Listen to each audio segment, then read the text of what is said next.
I'm delighted to have Ash Jones on the show today. Ash is the founder of personal branding agency Great Influence. Prior to that, he was one of the founding members of the agency Social Chain, where he helped Stephen Bartlett build his personal brand and become one of the most well-known influential thought leaders of our time. Stephen is now a dragon on BBC's Dragon's Den. He's host of the most downloaded podcast, The Diary of a CEO, and author of Sunday best-selling book, Happy Sexy Millionaire. Ash also, as if that wasn't enough, he also works with other celebrity clients, including entrepreneur, broadcaster, and former Manchester and England football player Gary Neville, founder of nutrition company Huel, Julian Hearn, author and journalist Matthew Syed, and one of LinkedIn's top voices, and now MD of Social Chain, Katie Leeson. So welcome, Ash. Pleasure to be chatting to you, as always. Honestly, that is quite a impressive introduction. So would you mind by starting and telling us just a couple of minutes on your background and how you ended up working at Social Chain? To take it right back, I was unemployed. I was on job seekers allowance at like 23, 24 for a couple of years. And then decided, after a promise I made to my mum to sort myself out, I decided to go study marketing because I'm a Man City fan, and I saw a like behind the scenes video that they posted online about like the social media team. And I thought, oh, I'd love to do that.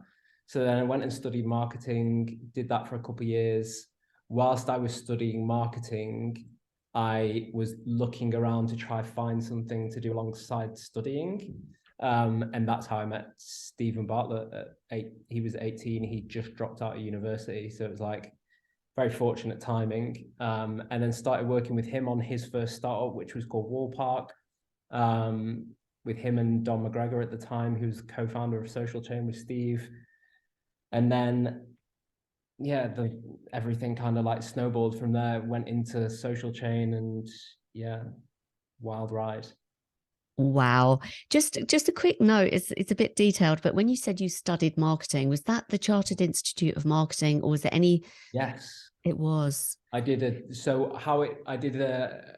Chartered Institute of Marketing course first, and then I went and did a 1 year foundation degree, 1 or 2 years foundation degree, because I couldn't get into, I didn't have the qualification. I had one GCSE and no A levels.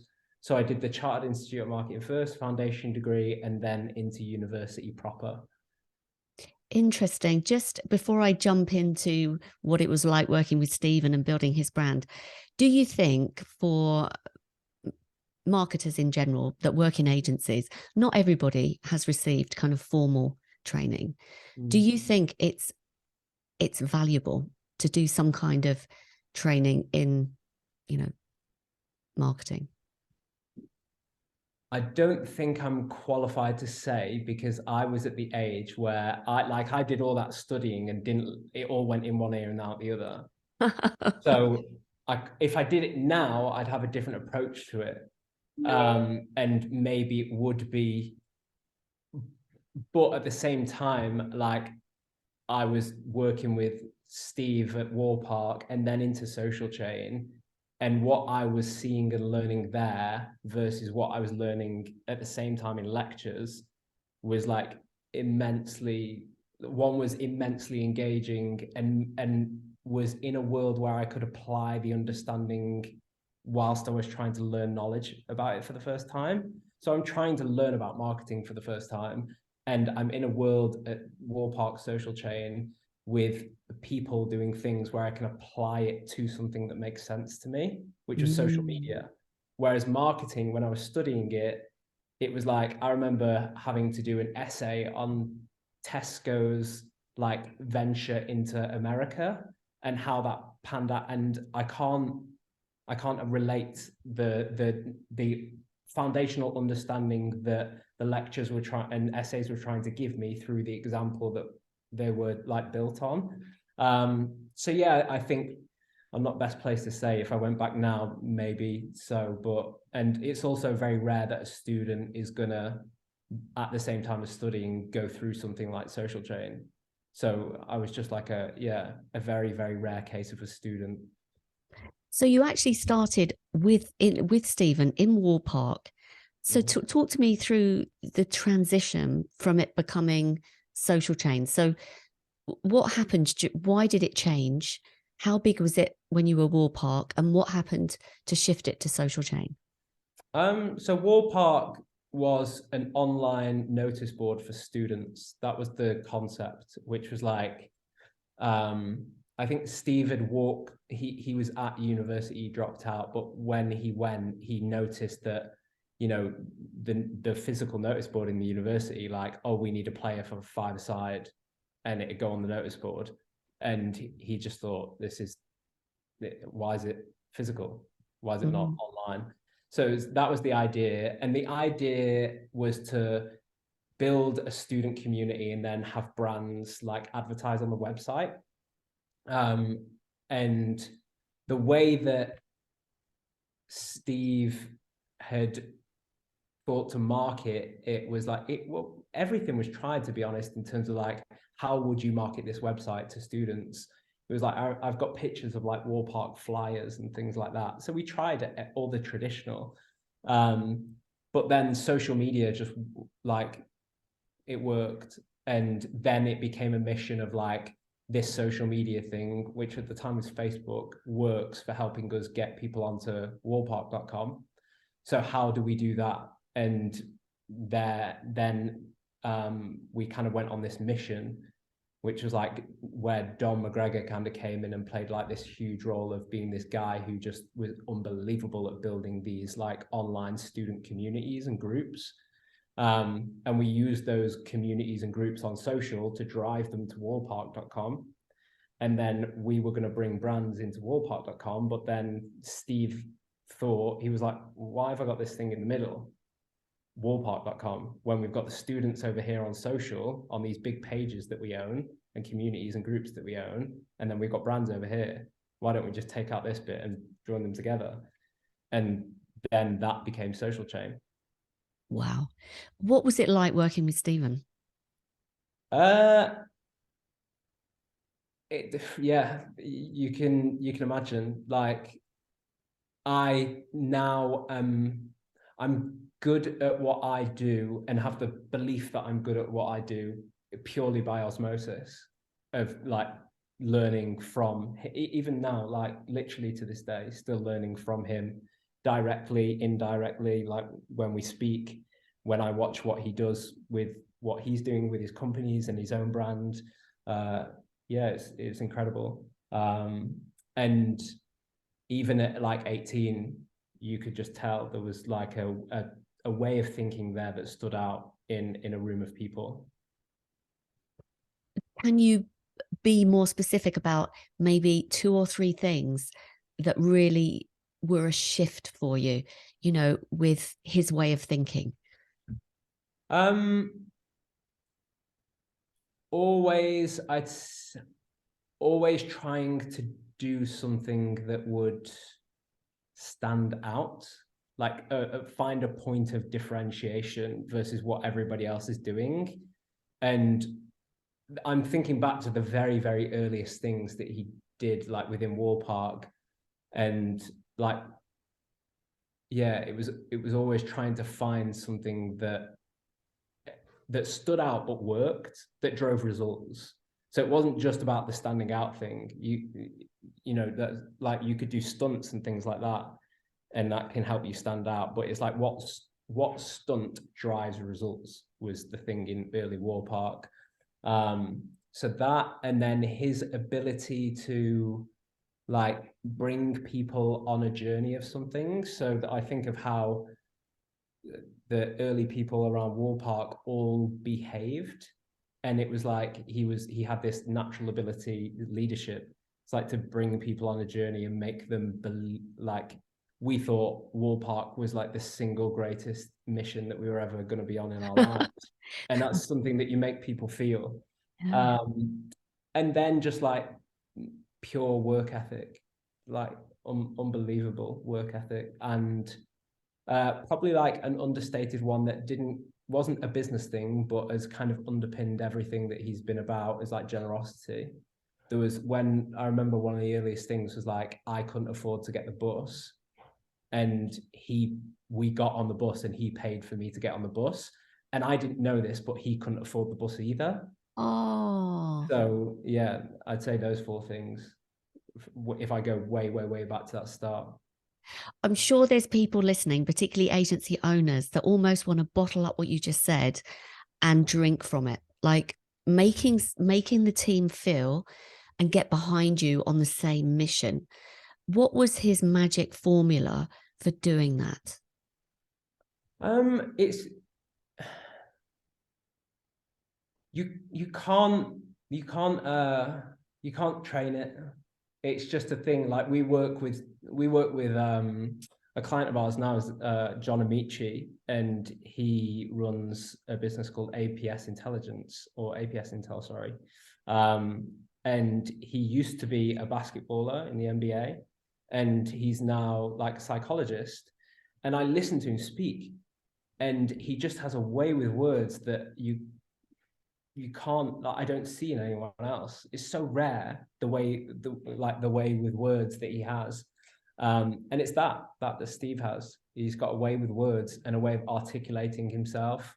And those two things combined, if your use of language and your use of articulation are at a very high level, then yeah, you're always going to stand out, I think. And that's, yeah, definitely something that Steve and still has now. Like, you watch it on Dragon's Den, how he speaks and articulates himself is, yeah, it's very compelling and engaging and draws people in.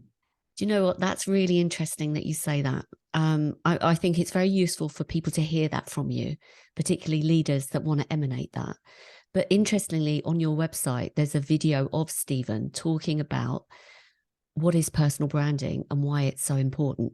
And he actually says, I have become a better communicator through, sharing my personal brand. Yeah. So it's taken years of practice, but now I feel so much more confident, but it's through practice. So actually, yeah, I think there's quite an inspiring message there for anyone listening that is trying to lead a team. And, and maybe that's a compelling reason to do personal branding.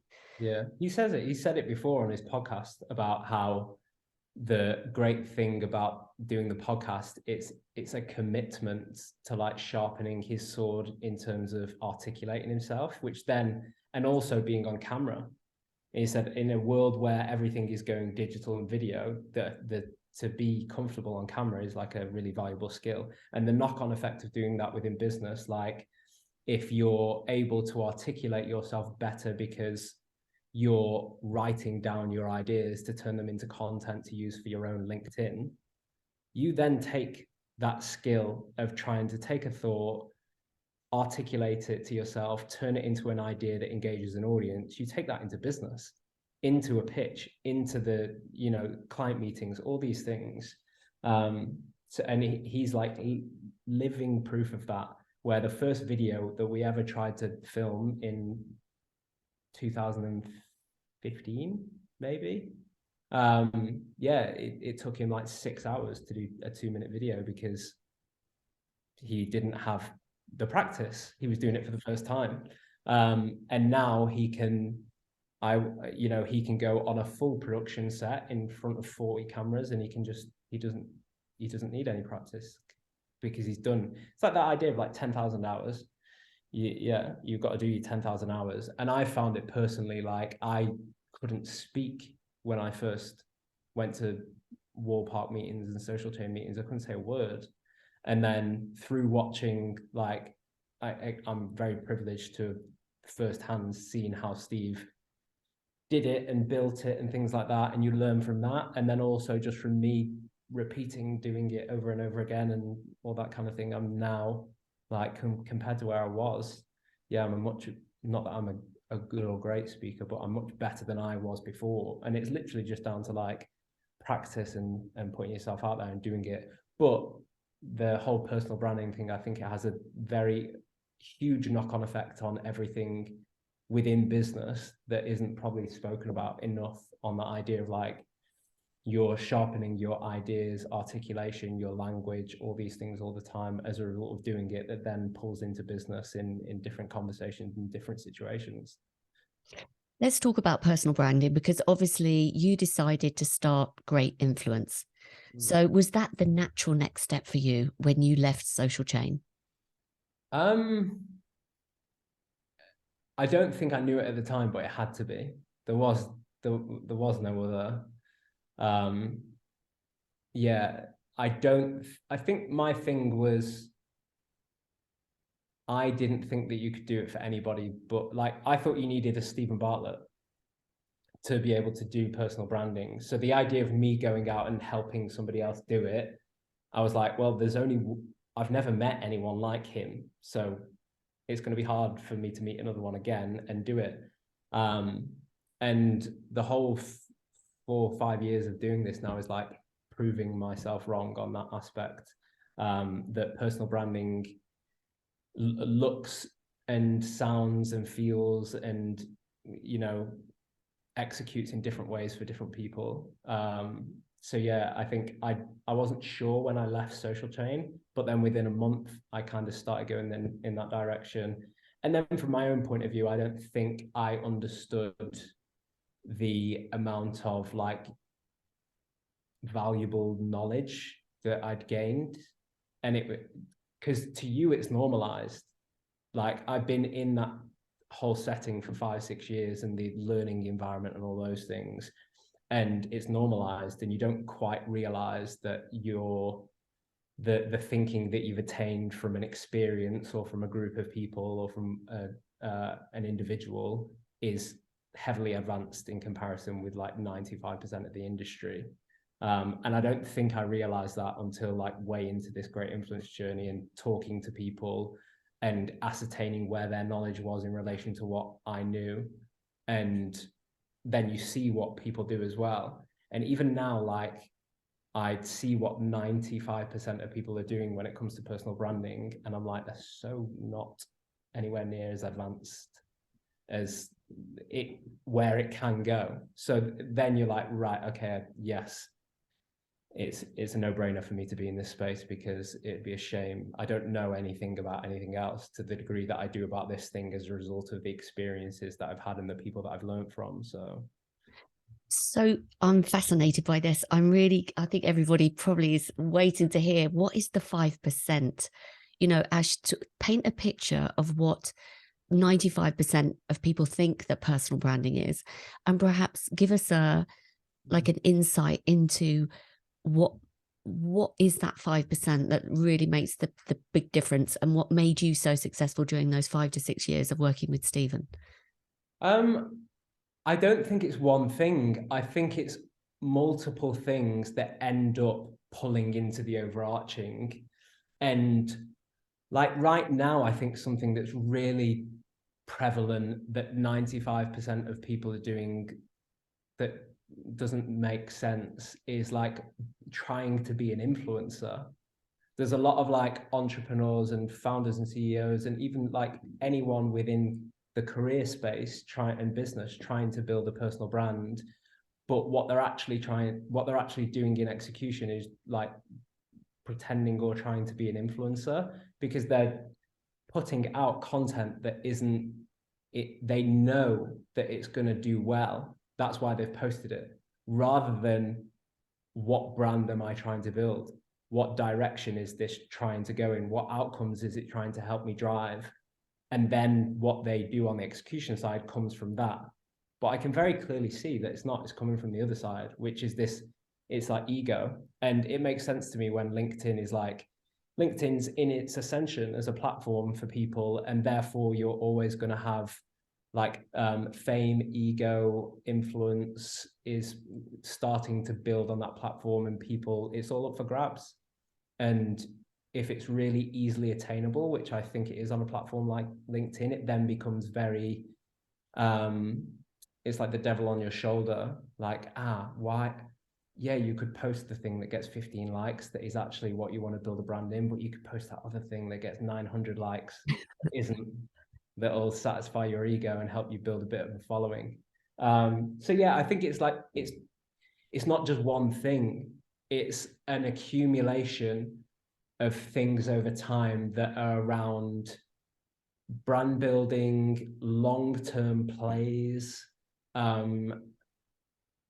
positioning, like how you're positioning yourself and the perception that people are building of you,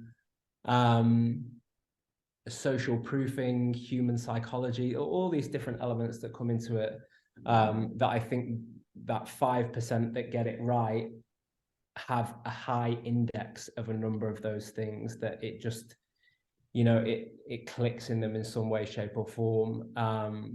And yeah, I think that the 95%, I don't know, it's hard to articulate a bit, but yeah, there's so many things that I think it adds up to. But I guess it's the same in any walk of life. Like, why the top 5% of musicians, the top 5%, they wouldn't say it's one thing. It's like, well, when it comes to songwriting, I can pick at least 10 things that I think I do that the 95% don't, that means that I write the best songs. And then how I market those songs, and how I put an album together, and how we do the live show, and how we do this, and how we do merch, how we do that. All these things accumulate to mean that that musician is in the top 5%. And again, it's like within business, why are the top 5% of entrepreneurs the top 5%? And they point to not one thing, but multiple things across the major areas that make up the whole pie. So yeah, I think it's the same within personal branding. When I know you've got a bit of a wait list of people wanting to work with you, but when your clients want to work with you, what do they want to achieve? Can you give us a flavor of the type of people that come and what they say they want? Do you know what's funny? That they don't know. Interesting. So they don't know when you ask them, but they do know. Like, everybody knows what outcomes they are looking for. I find that we have to like tease it out by asking the right questions. And a lot of people just, they don't know everything. If they haven't started to build the personal brand yet, and they're trying to therefore figure out what brand they're trying to build, and like what's the framework around who they are and things like that. Or they've started doing it and they're actually succeeding heavily in doing it, but it's ad hoc, and there's no ownership around it, and there's no structure around it, there's no strategy or thinking, and it's almost like a series of fortunate events. So yeah, I think the role that we play is kind of helping, maybe threefold: the strategy initially, like that brand strategy. I say initially, it's always ongoing and developing, because people are always developing. Like, not, I'm not the same person I was 6 months ago, and what matters to my business isn't the same as it was 6 months ago. So that branded strategy is always developing. But that's like a big one is, what are they trying to do? Who are they trying to be? What are they trying to say? What's the direction of it? What purpose is it trying to serve? What do they want to achieve in doing it? And then the execution side, like very busy people with very little time, but a million ideas and like a great voice to build on.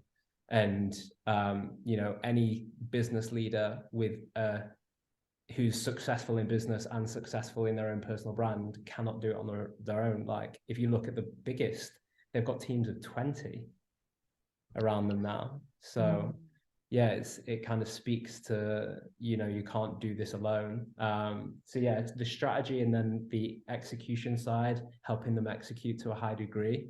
And then I'd say like a trusted ear and trusted advice. And you get to know them so deeply, because you're working on them, and the clients that we work with, like, I know some of them better than I know my own parents now. Wow. because you get so used to how they talk, the things that they care about, all these things, you're learning about them so deeply, that you end up building like quite unique relationships with them. And they, in my experience, tend to be very trusted relationships. And I think the act of you handing your reputation over to somebody is an immensely precious thing. And then if that person does a good job, you can imagine how you then trust them implicitly.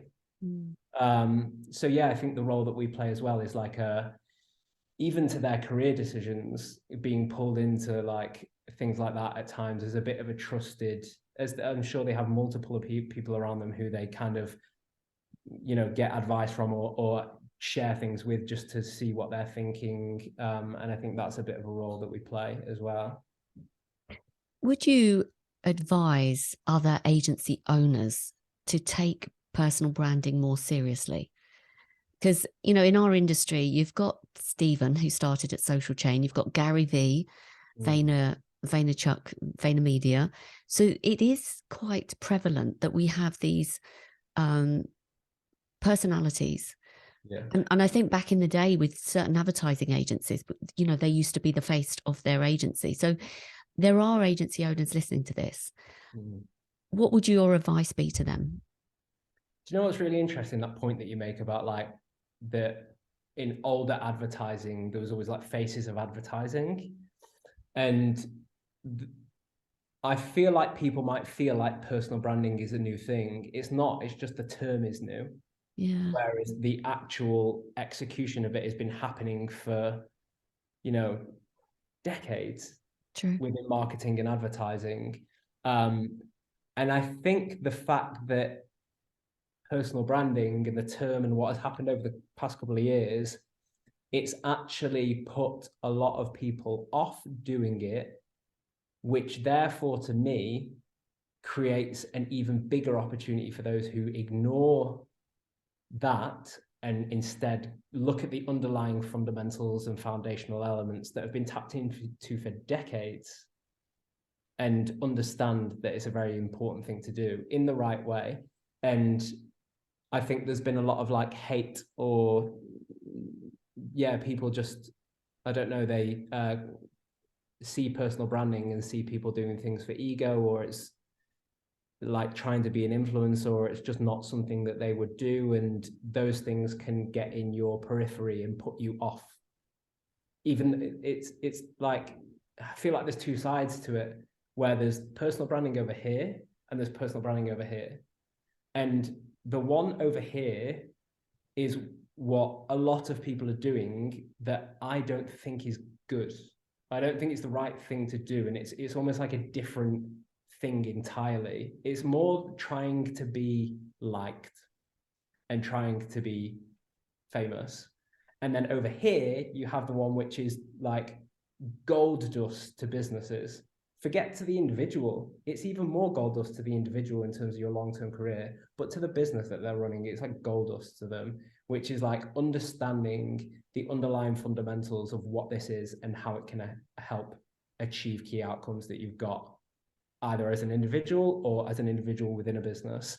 And Steve used to say, he said, as you can imagine, a lot of people say like, whilst he was at Social Chain, him building his personal brand, is it a benefit? Is it a not? Is it this? Is it that? And his argument always was that every single person in Social Chain is helped as a result. It makes everybody's job easier. So the recruiter trying to recruit people, their job is 10 times easier. The salesperson trying to get new clients, their job is 10 times easier. The person doing the account management trying to retain the client, their job is 10 times easier.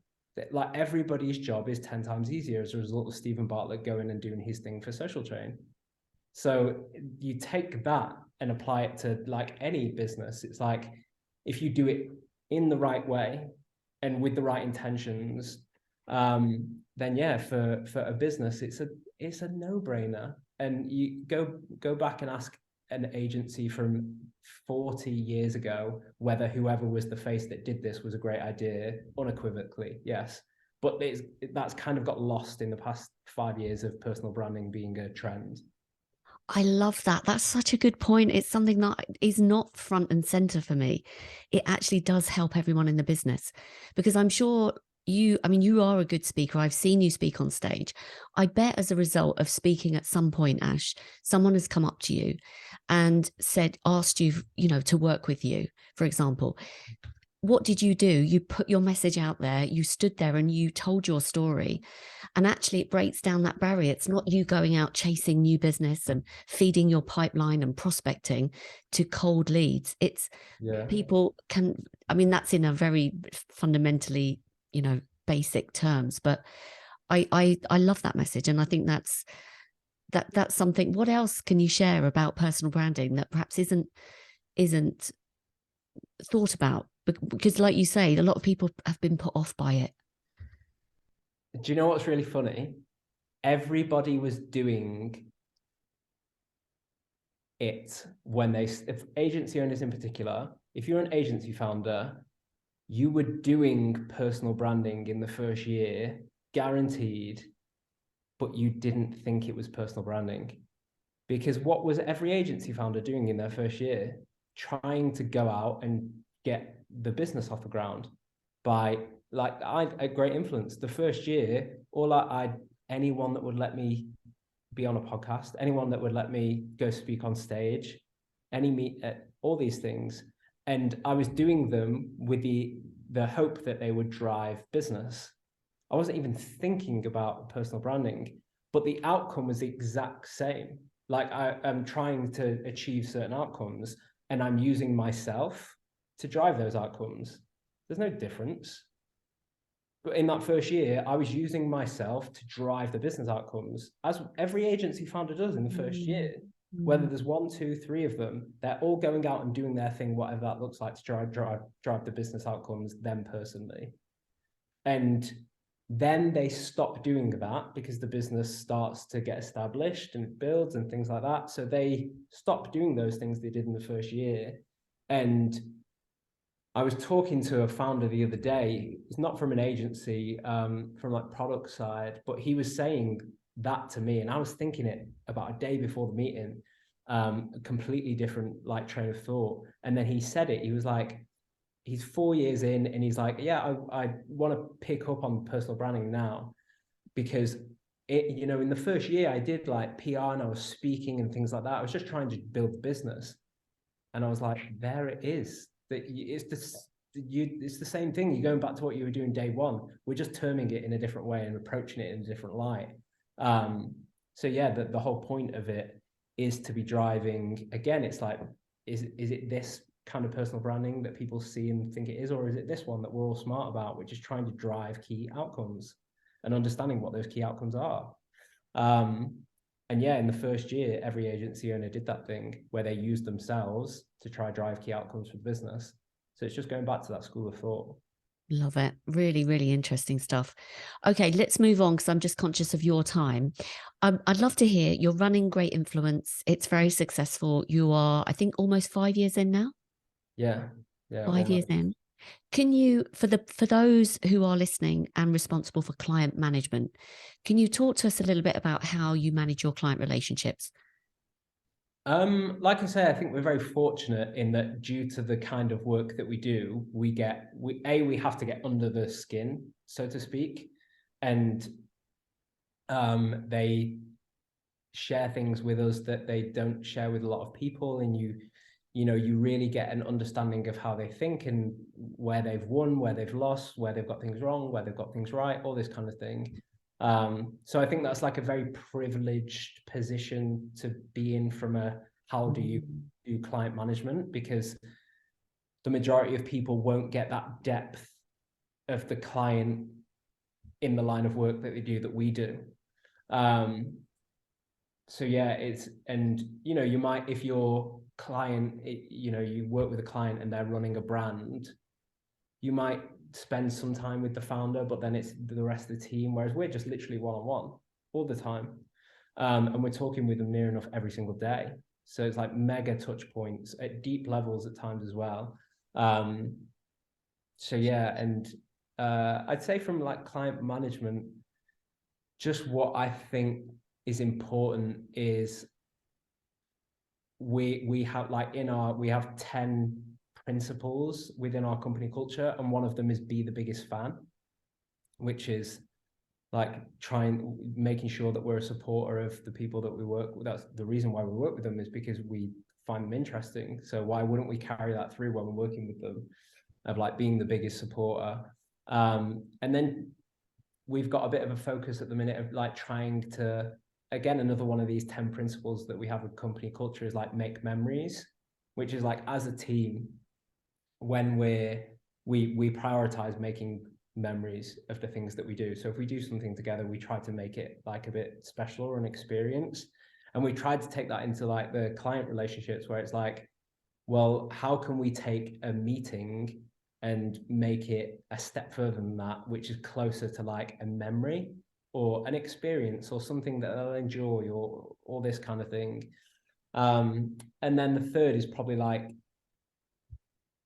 standing out, like trying to stand out in what we do, in terms of the touch points we have with them. And that's really minor, from like sending them a personalized card, like the little touches like that, of trying to stand out and find moments where we can stand out, which is like whether it's their birthday or there's some date that we know about or something like this. Like, how can we do something around that point to help us stand out from everybody else who is, you know, in their world? You know, brands have a lot of partners, people that they're involved with and things like that. How can we do something different that stands out? I think those are the three things off the top of my head that I think we try to focus on here.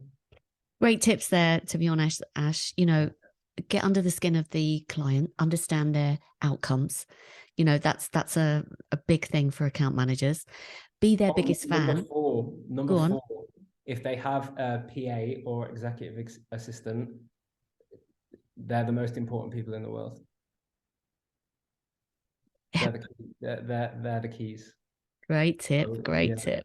If they've got PA, executive assistant, I think there's maybe a tendency that they can get overlooked, like EAs and PAs. And it's actually the opposite. Like, in my experience, there's nobody that's closer to like, say, a CEO or something like this than their PA or EA. And they play such immensely understated roles in their lives, which if people knew, they'd be literally blown away. And I feel like it could be a thing that they get overlooked in the process. Like if you're in an agency and you're trying to deal with you've got a relationship with the founder and they've got a PA, you might go past the PA to go to the founder, or just, they're not as important. That might happen. Honestly, it can't be further from the truth. So, I'm 100% with you. And it reminds me of my days in advertising years ago, when the secretaries used to receive better presents than anybody else, Right. So it's almost something that I think we've lost. But I just want to pick up on another couple of points you said. Being their biggest fan. I think one of the things that is sometimes overlooked by account managers is making sure they follow what their clients are doing on LinkedIn, for example, and engage with them, because it's another opportunity for you to stay top of mind.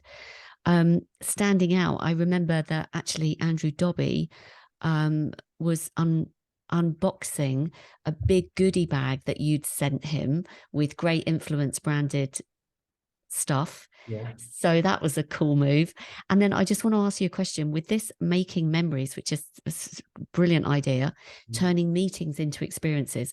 Can you give any examples of where you've done that with clients? Yeah, I've gone to Barry's with multiple people that we've worked with. So like Barry's, the workout class, it's like HIIT class, 60-minute, it's brutal. Oh, really? Yeah, we've done those with a couple of clients. Yeah. Love it. One of them was literally the meeting was in, it wasn't. Were you talking business as you were punching? It was we went and did a gym workout, and we're on like the rowers. So yeah, that was like our meeting was in the gym. Doing business. Love it. Love it. The modern day doing business. They used to be over a whiskey and a cigar, didn't it? In a kind of smoking room. Final question, Ash.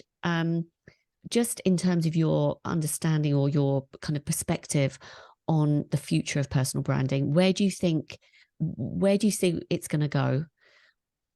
I think it's getting more crowded, and what is happening is that,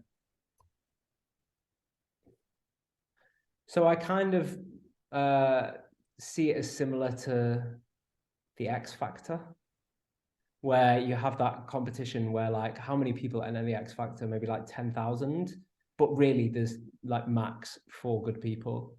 And that is what's happening within like personal branding right now, is like 10,000 people are showing up because it's so, there's no barrier to entry at all. And the world is inviting them onto the stage. And it's getting more crowded, and therefore it's even more important to like make sure that you're standing out in doing it. And I think the people that are twofold: one, figure out how they can stand out in that crowd, and I think that comes from looking at what everybody is doing and going, right, how can I do something different? But actually, if the crowd all aren't good singers, the way to like stand out is to be a good singer. So take more time with the ideas that you're putting out into the world, because you can't train being a good singer. You either are or not. It's very difficult to like gain that skill, but you can train like having better ideas and better thoughts, and the art of like looking around your world and trying to distill something into a takeaway. You can train that. So in a world where there's like 10,000 awful singers, try to spend a bit more time being a better singer. I think is a good one. And then look at what the rest of the internet is doing, because there's a lag. There's a lag between everyone in business building a personal brand and internet creators building one. So the internet creators are at the very forefront of everything of how you do it well. And then behind them is like celebrities and high profile people. And then behind that is our crowd. So it's like, if you look at what those at the forefront are doing, you can, that again, that element of standing out in the crowd, like look at what internet creators are doing and see how they're building their brand and the kind of content that they're doing and how they're leveraging things. Like I've learned the most on personal branding from somebody like not in my circle, from Mr. Beast, the YouTuber. He was on Lex Fridman's podcast this week, and I've been watching that. It's like 3 hours long. I watched him on Joe Rogan. I watched him on another thing. Everything that he says about how to build an audience and how to capture attention is like mind-blowing. Great tips there. I have only just been introduced to Mr. Beast. I'm a little bit behind the times, but like, wow. One of the biggest YouTubers, if not the biggest YouTuber in the world. I know. And it's very kind of, you just get absorbed with it, don't you? So he's doing it so well. Great pieces of advice. And I also want to give a shout out to you and Claudia, actually, your COO.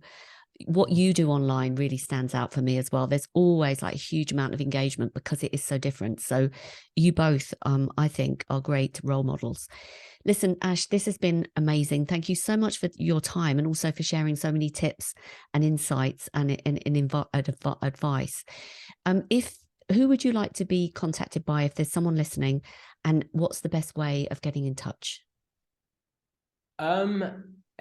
Anyone. I'm always open to talking to everyone. I feel fortunate that someone would want to talk to me in the first place. So yeah, I'm Ash Jones on LinkedIn. It's like the best place to get me.